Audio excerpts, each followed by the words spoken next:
A nivel Rosario más cerca. Señores, es momento de sintonizar, de conversar con gente oportuna por la calidad de la persona que tenemos en nuestra cabina virtual, pero también por la calidad del tema y lo que interesa el tema en este momento. Vamos a hablar de presupuesto, de impuestos sugeridos, de alternativas que bien puede tener el gobierno para sortear esta situación, esta mezcla pandemia, economía y todo lo demás. Henry Gebrar, economista, amigo de Más Cerca, nos acompaña. Buenas noches. Más cerca de... Muy buenas noches, ¿cómo están ustedes? Muy bien, muy bien. Estamos bien, como usted ve, ya estamos en cabina, despacito, despacito. Está muy bonita la cabina, ¿eh? Ah, bueno, pronto ya usted vendrá por acá. Señor Gebrar, el presidente de la República va a hablar a las 9 de la noche. El jueves, ¿verdad? Algunas consideraciones bien podrían pues quedar un poco descartadas porque se supone que él va a hablar del presupuesto y de cambios en el mismo. Sin embargo, ¿de qué manera, qué alternativas entiende usted que tiene el gobierno de la República para aprobar un presupuesto que no signifique tanta carga para el ciudadano común y corriente?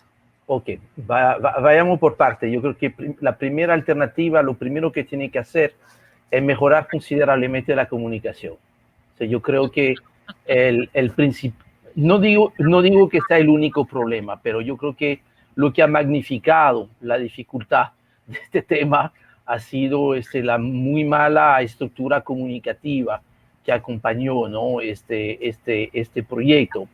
Yo veo, yo creo que eso está muy bien, que el presidente ya de una manera ya más organizada, ¿no? Se va a dirigir al país. Yo creo que es importante. Quizás debió haberlo hecho antes o conjuntamente con la compañía del proyecto, pero mira, lo que se hizo y ya no tiene remedio. Hay que seguir adelante. Entonces, mira, y es parte de eso, ¿no? Yo creo que lo que no queda claro es cuál es el relato, qué es lo que se quiere lograr con este presupuesto. Hasta el momento, el mensaje que estoy recibiendo y que no me está gustando y que parece que el único objetivo que se tiene es una meta contable, una meta fiscal, que es que el déficit fiscal del año que viene no puede pasarse de un 3% del PIB. En cristiano, ¿de qué estamos hablando? De que en el déficit, que es la diferencia entre gastos e ingresos. Hay déficit porque hay mucho más gastos que ingresos. A ver, Henry, yo gano 30,000 pesos, pero mis gastos fijos al menos son de 45. Tú tienes un déficit esa de 15. distancia entre 30 y 45, que es de 15, ese es mi déficit. Es tu déficit. Entonces, ¿qué pasa? Que desde el año 2008, año tras año, la República Dominicana, a pesar del crecimiento récord que ha tenido, siempre había producido un déficit. ¿Qué pasa? Que obviamente en el 2020 nos cae el COVID. Entonces, el déficit que a principio de año se proyectaba para este fin de año en unos 140,000 millones de pesos, terminó proyectado en 418,000 millones de pesos, porque producto de la crisis se cayeron los ingresos y al mismo tiempo subieron mucho los gastos. Y dijimos que este año eso es lo que había que hacer, porque no había ninguna otra forma de responder a esta crisis tan grave. Resultado de esto, hubo que hacer una emisión. Se recuerda que hace poco tiempo hubo que ir a los mercados internacionales a hacer una emisión de bonos soberanos por 3.800 millones de dólares y no hubo ningún problema para conseguir ese dinero. Eso es el año 2020. Ya en el año 2021 la situación cambia. Ya la gente te dice, mira, vamos a revisar tus cuentas. Entonces, yo entiendo que la República Dominicana tiene que mostrar que se está regresando a cierta normalidad, y esta normalidad significa que obviamente el déficit para el 2021 tiene que ser sustancialmente menor al déficit del año 2020. Hasta ahí yo creo que todo el mundo puede estar de acuerdo. Estamos hablando que si cerramos este año 2020 con un déficit tremendo, enorme, 418.000 millones de pesos, muchísimo, muchísimo dinero. Tomen en cuenta que el presupuesto del sector salud llega a unos 90.000 millones de pesos. Estamos diciendo que el déficit es casi equivalente a más de 4 veces, 4 años del presupuesto de salud, que eso nos da una pequeña idea, ¿no? Del tamaño de este hoyo. Entonces, no hubo problema este año porque, como todos los países del mundo están en la misma situación, todo el mundo entendió que hay que prestar a todo el mundo porque si no, el mundo se va a acabar y obviamente nadie tiene vocación a autosuicidar. Entonces, 2021, ahí lo que proyecta el Estado es bajar ese déficit de 418 a 145.000 millones de pesos. Es un ajuste enorme, es un ajuste por 270.000 millones de pesos. Y ahí mi primera pregunta es, ¿por qué necesitamos llegar a una meta tan difícil, a una meta tan astringente? ¿Por qué 3%? ¿Por qué no 3,5%? ¿Por qué no 4%? Bueno, precisamente, ¿cuáles serían las fórmulas ideales para que este gobierno busque bajar ese déficit, pero sobre todo sin cargar a la población? ¿Cuál sería la fórmula ideal que usted plantearía? Entonces ahí, si nos quedamos con este 3%, que es una meta realmente muy áspera, entonces hay que buscar 270.000 millones de pesos, que o tú lo vas a buscar del lado del gasto, o tú lo vas a buscar del lado de los ingresos, o lo que se está haciendo, que teóricamente no está mal. Es decir, mira, una mitad lo vamos a conseguir reduciendo gastos, y de hecho hay una reducción de gastos por cerca de 140.000 millones de pesos, y la otra parte, que casi equivalente, vamos a buscar cómo incrementar los ingresos en 140.000 millones de pesos. Y ahí lo que es interesante es ver que de dónde vienen esos ingresos adicionales, de 3 cosas básicamente. Primero, el hecho de que en el 2021, a diferencia del 2020, se supone que la economía va a estar creciendo, más algo de inflación como cada año. Naturalmente, el crecimiento de la economía te produce naturalmente un incremento de los ingresos, porque si hay más ventas, hay más ITEVIS, si hay más empleo, hay más salario, si hay más negocio, hay más beneficio, en fin, va a haber más recaudaciones de la forma más sana, que es porque va a haber crecimiento económico. Esto equivale más o menos a 50.000 millones de pesos, asumiendo que efectivamente logremos un crecimiento de un 5%, que hay que ser consciente que al igual que cualquier otro país del mundo, la República Dominicana todavía no ha salido completamente del coronavirus y todavía hay muchas incertidumbres sobre lo que puede ser el devenir de la economía por lo que queda el 2020 y lo que va a ser el 2021. Entonces, 50.000 millones es lo que te va a dar el crecimiento proyectado. Te falta todavía una buena cantidad de dinero. ¿De dónde va a venir? Venta de activos. Ahí se está contemplando vender activos por 90.000 millones de pesos. Ahí es importante entender un poco. Pero es razonable tener esto en el presupuesto porque, bueno, pretender vender no es vender. Entonces, de hecho, hay personas que entienden que hay algunas interdicciones legales para vender esos activos. Eso no es como de la noche a la mañana. No es algo, por eso es interesante ver de dónde proviene, ¿no? El incremento tan importante de los ingresos que se proyecta. La mayor parte viene de transacciones que, si bien hay la intención de realizarlas, tú no tienes la seguridad de cómo se va a hacer, a quién se va a vender, a qué precio, si hacer una venta que conviene. En fin de cuentas, es una partida que también presenta una serie de interrogantes. Generalmente, uno preferiría que esta venta de activo corresponda a una disminución de deudas. Lo mismo que si en tu casa tú tienes problema de gastos, si tú tienes mucho endeudamiento, tú vas quizás a vender un vehículo para ya salir de la deuda que tú tienes con la tarjeta de crédito, porque te está costando demasiado. Bueno, ahí lo que pasa es que la venta de activo va a ser para lograr tapar la diferencia de gastos e No, ingresos. nosotros ¿no? entrevistamos, Henry, hace unas semanas a Rijo Presbot, el director de presupuesto, Sí. y en ese momento él estimaba que de hecho el presupuesto del 2020 se iba a quedar en los mismos niveles del 2019, un poco por esto, por la pandemia, por la paralización económica. Sí. Entonces, finalmente no fue así. ¿Entiendes que era razonable dejar el presupuesto a los niveles del año pasado? No, bueno, mira, primero es cierto que como está en una situación tan extraña y extraordinaria a la vez, que es lo del coronavirus, generalmente cuando tú vas a comparar un año, tú lo comparas con el año inmediatamente anterior, o sea, que cuando tú hablas del 2021, tú debieras comparar con el 2020, pero el 2020 fue tan extraordinario que a la vez es cierto. Lo vamos a borrar del calendario, no se preocupe. Sí, José Rijo, sí, deberíamos, mira, de brincarnos y borrar año 20, porque la verdad que fue muy difícil, ¿no? Entonces, habría más bien que compararnos con el año 2019, porque fue, vamos a decir, el último año normal, entre comillas, ¿no? Entonces, yo creo que este doble ejercicio, efectivamente, se tiene que hacer. Por ejemplo, me hubiese gustado, pero yo entiendo que con todas esas restricciones, me hubiese gustado ver francamente un mayor compromiso con el sector salud.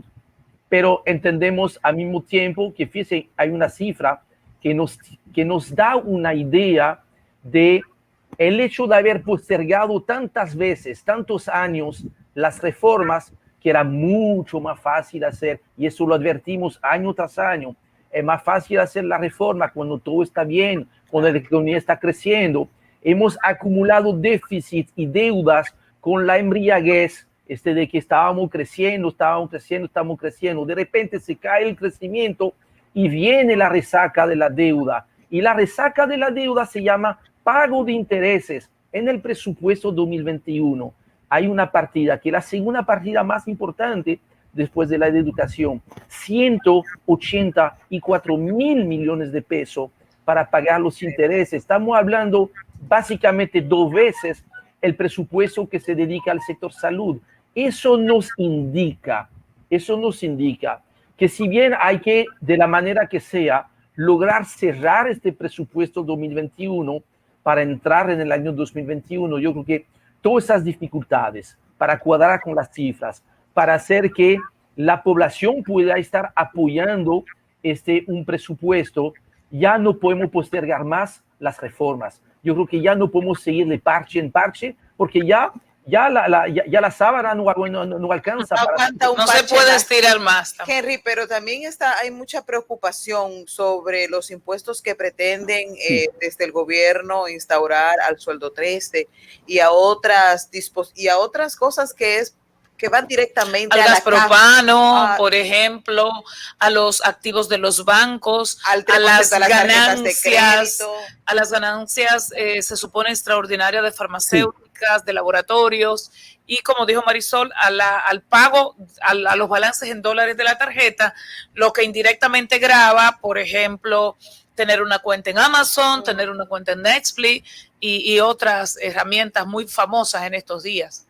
Sí, obviamente todo eso resulta muy odioso, o sea, siempre es odioso, pero mucho más en una situación como esta situación de la cual todavía no hemos salido. ¿Perdón? ¿Se pueden evitar esos odiosos impuestos que nos van a lacerar a la clase media y la media baja? Yo creo que hay una manera, es lo que yo dije al principio. No entiendo el afán de querer cumplir con este 3% del PIB como déficit. La cuenta es muy sencilla. Si aceptamos 3,5%, yo creo que nadie se va a morir con 3,5% en vez de 3%. Estamos hablando de un déficit, aceptar un déficit un poquito mayor, 25,000 millones de pesos. Eso prácticamente solucionaría el tema de los parches impositivos. Ahora, si aún así no fuese suficiente, porque de acuerdo a la carta que mandó el presidente, yo entiendo que el valor, ¿no?, lo que recauda esas medidas que tanto ruido han creado, ¿verdad? Estamos hablando, según la carta, entre 22 225.000 millones de pesos. Fíjense que es una parte muy chiquita del ajuste total que hay que hacer. Por lo que yo entiendo que, como se dice acá, la sal está saliendo mucho más cara que el chivo. Que el pobre chivo que el chivo expiatorio en este caso. Entonces, ahora, si hiciera falta todavía algunas medidas del lado de los ingresos, yo creo que lo correcto sería tener un orden de prioridad muy claro. Yo creo que la única justificación que pudiese haber para algunos tributos es identificar aquellos sectores que han sido beneficiados o ganadores durante el coronavirus. ¿Por qué? Porque yo creo que hay que tener un criterio de solidaridad en esos momentos de crisis. No le podemos pedir solidaridad a los que han perdido su trabajo. No le podemos pedir solidaridad a los que han sido suspendidos y que entonces en vez de tener su salario de 10, 15, 20 o 50 están recibiendo 8.500. Ahora, el supermercado que ha logrado vender muchísimo más durante la pandemia, veamos de qué manera él puede contribuir con solidaridad a esta causa. Vamos a ver quizás tanto en el sector público como en el sector privado, la gente que tiene salarios altos, vamos a decir quizás, mira, a partir, no sé qué nivel, vamos a decir una cifra, que de 100,000 pesos encima, hay muy poca gente, fíjense, solamente el 15% de los asalariados gana suficiente para pagar impuestos sobre la renta. Entonces, si hay que tener ese tipo de medida, vamos a gravar a los que todavía tienen su trabajo y tienen salario muy alto. Eso no me chocaría. Henry, ya por último, lamentablemente ya estamos finalizando esta conversación, pero independientemente de lo que anuncie el presidente a las 9, que tengo entendido que va a dar una reversa importante en el proyecto de presupuesto remitido al Congreso, es como un consenso de que se necesita una reforma fiscal, sí. No necesariamente para tributar más, sino un poco para adecuar el marco impositivo en Dominicana. En pocas palabras, ¿cuál entiendes tú que es la reforma fiscal que necesitamos los dominicanos y cuándo sería momento de discutirla de manera seria? Quizás el momento sea ahora. Quizás eso es lo que nos va a anunciar el presidente de la República. Quiere decir, del lado del gasto, tenemos que tener un Estado que tenga la capacidad de gastar más y sobre todo gastar mucho mejor, porque necesitamos un Estado fuerte, porque necesitamos todavía muchas cosas que no podemos dejar al sector privado, porque el sector privado para hacerlo necesita margen, necesita beneficio, porque eso es la vocación de un sector privado. Ahora, del lado de los ingresos, ¿se requiere probablemente incrementar los ingresos? Sí, sin duda alguna. La mejor forma no es aumentando las tasas. Yo creo que es tiempo de revisar las tasas hacia abajo, lo que han hecho algunos países, bajar la tasa del impuesto sobre la renta, bajar la tasa del ITEVIS, revisar el tema de los impuestos. Y ampliar la base.